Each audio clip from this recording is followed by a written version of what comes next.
بسم اللہ الرحمن الرحیم۔ السلام علیکم ورحمۃ اللہ وبرکاتہ۔ سامعین، ایک صحابیہ کی توبہ کا عظیم واقعہ کہ سامعین، غامدیہ خاتون کی توبہ ایک ایسی صحابیہ کی داستان ہے کہ جنہوں نے گناہ کے بعد بے مثال ندامت سے پاکیزگی حاصل کی۔ سبحان اللہ۔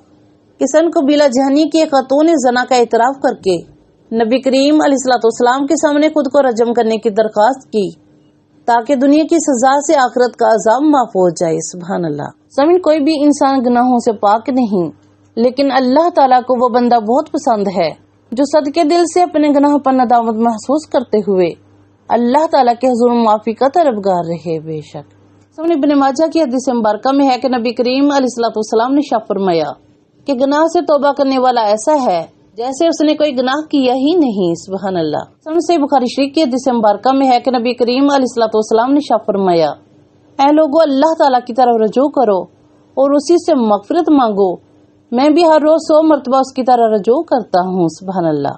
اور توبہ کا مفہوم صرف الفاظ کی ادائیگی نہیں بلکہ یہ ایک ایسی عملی تبدیلی کا نام ہے جو انسان کی پوری زندگی بدل دیتی ہے۔ بے شک صحابہ کرام جو کہ رشد و ہدایت کے ستارے ہیں، ان کی زندگیوں میں توبہ کے ایسے نمونے اور ایسے ایمان افروز واقعات ملتے ہیں جو کہ قیامت تک آنے والے انسانوں کے لیے مشعل راہ ہے۔ بے شک حدیث مبارکہ میں بیان کردہ واقعات میں سے قبیلہ جہنیہ کی خاتون صحابیہ کی سچی توبہ کا واقعہ جو کہ نہایت ایمان افروز تاریخ کی مثال ہے، جو کہ صحیح مسلم دیگر حدیث مبارکہ کی کتب میں موجود ہے کہ حضرت عمران بن حسین رضی اللہ تعالیٰ عنہ بیان کرتے ہیں کہ قبیلہ جہنیہ کی خاتون سے گناہ سرزد ہو گیا اور وہ خود نبی کریم علیہ الصلوۃ والسلام کی خدمت میں حاضر ہوئی اور عرض کیا، اے اللہ کے رسول صلی اللہ علیہ وسلم، مجھے پاک کر دیجئے، میں حاملہ ہوں۔ تو نبی کریم علیہ الصلوۃ والسلام نے اس کے ولی کو طلب کیا اور ارشاد فرمایا کہ اس کے ساتھ اس نے سلوک کرو اور جب بچہ جنے تو مجھے خبر کرو۔ یہاں تک کہ اس نے بچہ جنا اور پھر اسے دودھ چڑھانے کے بعد دوبارہ حاضر ہوئی۔ پھر آپ صلی اللہ علیہ وسلم نے اس کو رجم کرنے کا حکم دیا، چنانچہ اسے رجم کر دیا گیا۔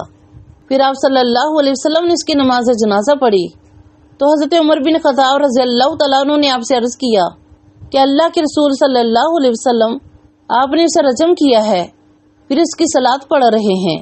اس پر نبی کریم علیہ الصلوۃ والسلام نے تاریخ کی جملہ ارشاد فرمایا، آپ نے ارشاد فرمایا، کس عورت نے ایسی توبہ کی ہے کہ اگر یہ مدینہ کے 70 آدمیوں کے درمیان تقسیم کر دی جائے تو ان سب کی مغفرت کے لیے کافی ہو جائے۔ سبحان اللہ۔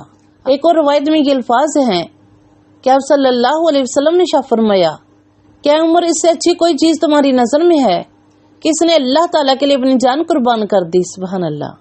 توبہ کا یہ واقعہ خاتون صحابیہ کی سچائی پاکیزگی کی ایک ایسی مثال ہے کہ جس کی نظیر انسانی تاریخ میں نہیں ملتی۔ بے شک تو سامعین، یہ واقعہ سکھاتا ہے کہ سچی توبہ کرنے والے کی توبہ اللہ تعالیٰ قبول فرماتا ہے، چاہے گناہ کتنا ہی بڑا کیوں نہ ہو۔ بے شک سامعین، سچی توبہ کا مطلب یہ ہے کہ انسان ماضی کے گناہوں پر ندامت محسوس کرے اور آئندہ گناہ نہ کرنے کا پختہ عزم کرے۔ بے شک صحیح حدیث مبارکہ میں ہے کہ حضرت انس بن مالک رضی اللہ تعالیٰ عنہ سے روایت ہے کہ نبی کریم علیہ الصلوۃ والسلام نے ارشاد فرمایا، اللہ تعالیٰ اپنے بندے کی توبہ پر اس آدمی سے بھی زیادہ خوش ہوتا ہے کہ جس کی سواری جنگل میں گم ہونے کے بعد مل گئی ہو، کہ جتنی خوشی اسے ہوگی اللہ تعالیٰ توبہ کرنے والے سے اس سے بھی زیادہ خوش ہوتے ہیں۔ سبحان اللہ۔ ایک اور حدیث مبارکہ حضرت ابو ہریرہ رضی اللہ تعالیٰ عنہ سے روایت ہے کہ نبی کریم علیہ الصلوۃ والسلام نے ارشاد فرمایا کہ اللہ تعالیٰ کی قسم، میں ایک دن میں 70 سے زیادہ مرتبہ اللہ تعالیٰ سے توبہ استغفار کرتا ہوں۔ سبحان اللہ۔ آخر میں دعا ہے کہ اللہ پاک ہم سب مسلمانوں کو بھی توبہ استغفار کرنے کی توفیق عطا فرمائے اور ہم سب کا خاتمہ ایمان پہ فرمائے۔ اللہم آمین۔ دعا میں یاد رکھیے گا۔ جزاک اللہ۔